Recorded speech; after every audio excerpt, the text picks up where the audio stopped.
بسم الله الرحمن الرحيم. متابعينا الاعزاء في كل مكان، السلام عليكم ورحمه الله وبركاته. من قناه مستر شيف سامح هنقدم لكم النهارده طريقه جميله للكمونيه اللي هي بتكون سقط العجل، اللي هي الفشه والكرشه. هنعملها ان شاء الله بطريقه سهله جدا، وطعمها جميل جدا وما تكونش فيها اي زفاره، وان شاء الله هتعجبكم وهتعجب الاطفال وهتعجب كل اللي هياكلوها. تابعونا بس اخر الفيديو ونقول مع بعض بسم الله الرحمن الرحيم. النهارده معايا سقط عجل كامل، اللي هو السقط اللي هو عباره عن فشه وكرشه.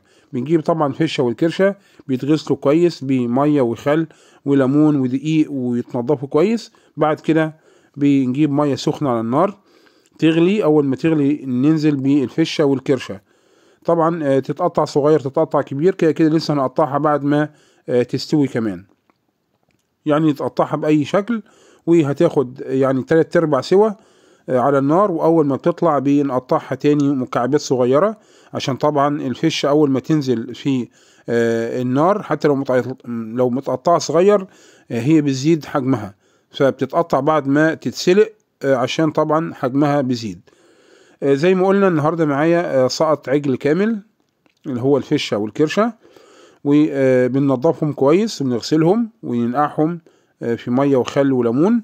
وعلى طول بعد ما يتغسلوا زي ما قلنا بنجهز ميه سخنه على النار بتغلي، ونبدا نسقط كل الفشه والكرشه كلهم ونسيبهم على النار لحد لما يغلوا. طبعا اول ما ينزلوا على النار يدوب يفوروا فوره كده، بنشيل الريم اللي هيطلع من على الوش وبنبدا نضيف ورق لوري وحبهان وليمون ناشف وبصل وفلفل اخضر وطماطم، اكننا بنسلق لحمه عاديه. ولو في ليمون او فلفل قصدي، او ادي معايا كمان توم صحيح بننزل عليها، وعودين ورق لوري وقرفة، وكل حاجة بتتحط على اللحمة عشان تدي طبعا نكهة. هنا دلوقتي المرحلة دي بنسميها مرحلة السلق، يعني دلوقتي بنسلقها وبننضفها، دي مرحلة التنظيف، يعني هي بتتنضف كده في الحاجة اللي اتحطت ديت.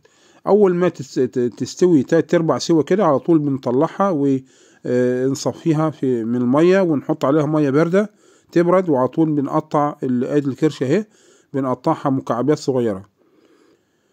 طريقه سهله جدا. ادي الكرشه زي ما قلنا تتقطع كبير صغير، كده كده احنا بنقطعها في الاخر بعد ما تتسلق بنقطعها مكعبات. يعني شايفين الكرشه كبيره زي ما هي جبناها 3/4 سوا، طبعا لسه هتكمل سواها على النار. بنقطعها طول بعرض عشان نعمل منها مكعبات. وطبعا الطريقه ديت ان شاء الله هتعجبكم.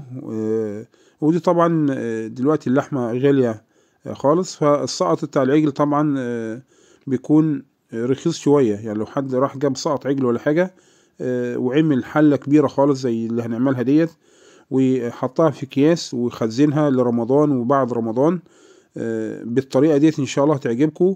يا رب تجربوها، والله حاجه جميله جدا. وكنا شغالين في فرح كان 1000 وجبه وعجبت الناس كلها، وأول حاجة خلصت كانت هي. طبعا كنت رحت فرح، فأول ما كنت بكتب الطلبات فالناس بيقولوا لي عايزين نعمل حاجة اسمها شطيطة. قلت لهم ايه شطيطة دي يا جماعة؟ قالوا انت طباخ ما تعرفش يعني ايه شطيطة؟ قلت لهم والله انا أول مرة اسمع الاسم ده. قالوا ده ليه سقط العجل اللي هو الكرشة والفشة؟ قلت لهم يا جماعة احنا عندنا في الطباخين بنسميها كمونية. قالوا لا احنا عندنا في المنطقة هنا بنسميها شطيطة. قلت لهم خلاص يعني بس احنا بنسميها كمونية. طبعا من كل بلد لبلد بتختلف في الاسامي، بس هي الطريقة ان شاء الله واحدة. احنا طبعا بنسميها الكمونية يعني الطف شوية. بنقطع الفشة بنقطعها دي برضو مكعبات. وادي الزور معايا كمان، ومفروض بتكون عليها كمان لحمة راس، بس ما كانش متوفر لحمة راس. لحمة راس مع فشة مع كرشة مع زور، الحاجات دي كلها بتتقطع مكعبات زي ما قلنا بعد ما تتسلق 3/4 سوا. وبنشوف بعد كده المرحلة اللي بعد كده هنعمل فيها ايه. دي طبعا كانت شوية بطاطس كده طالعة من الفرن، بطاطس اللي هي الافراح، وعملنا لها حلقات كتير قبل كده. بنخلص الكمية اللي معايا كلها وعلى طول هنعمل مرحلتين، مرحلة الطماطم نسبكها، ومرحلة دي نشيل الزفارة كمان، يعني نأكد نشيل الزفارة. الحلة دي على النار طبعا ما فيهاش اي زيت ولا اي حاجة.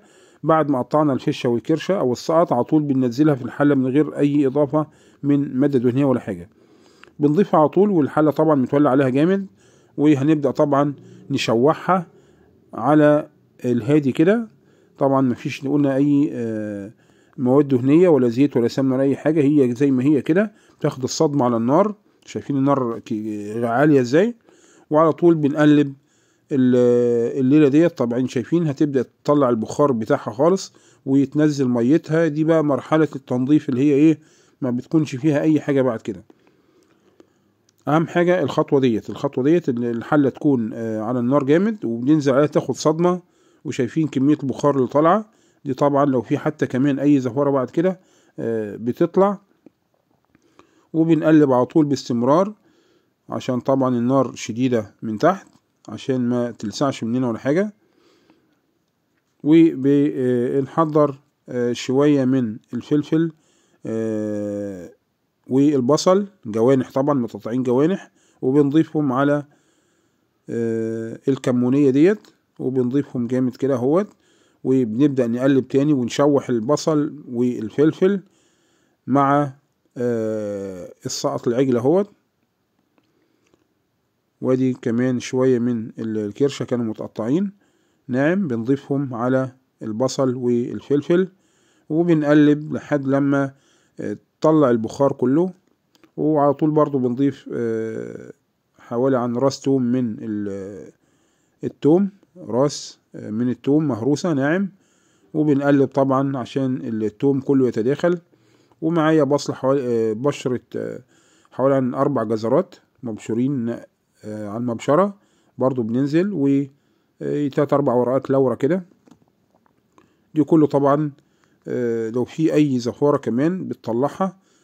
بنفضل نقلب لحد لما البخار كله يطلع منها، و زي ما بقول كده بتاخد صدمة على النار، والبخار دي كله هيطلع كده. وهنجهز على طول التسبيكة بتاعتها. التسبيكة عبارة عن حلة عليها فيها شوية سمنة وزيت، وبننزل براس توم على النار كده.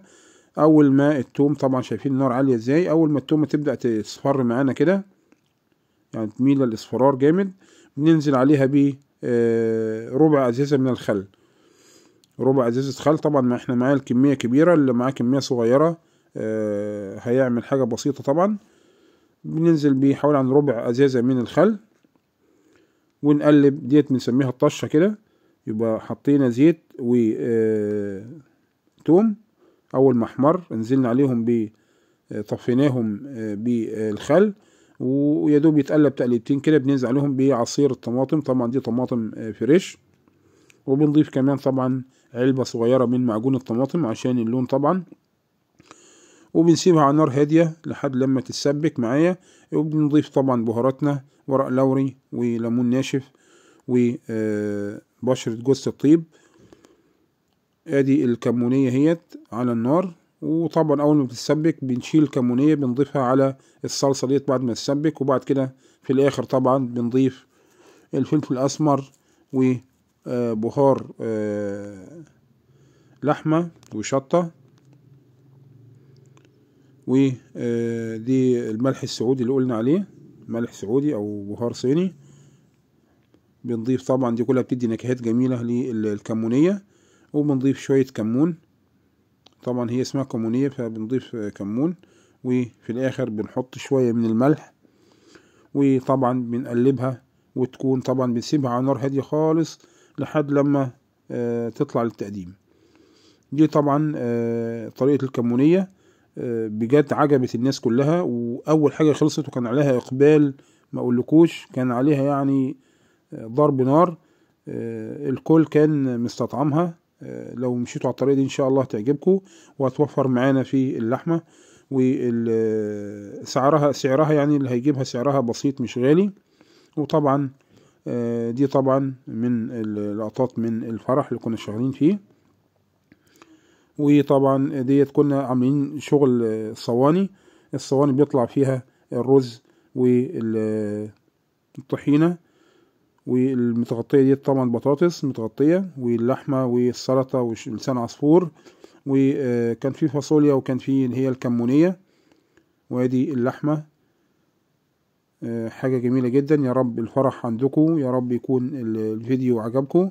يا ريت اللي شاف الفيديو ما ينسناش من اللايك ويشير الفيديو، وطبعا دعواتكم جميلة اللي ربنا يا رب يسترها معانا ومعاكم. دي كانت حلقة النهاردة، ودي طبعا كانت كواليس من الفرح اللي كنا شغالين فيه. ان شاء الله انتظرونا في فيديوهات جاية. كان معكم الشيف سامح، طباخ الافراح والمناسبات. دمتم في امان الله، والسلام عليكم ورحمة الله وبركاته.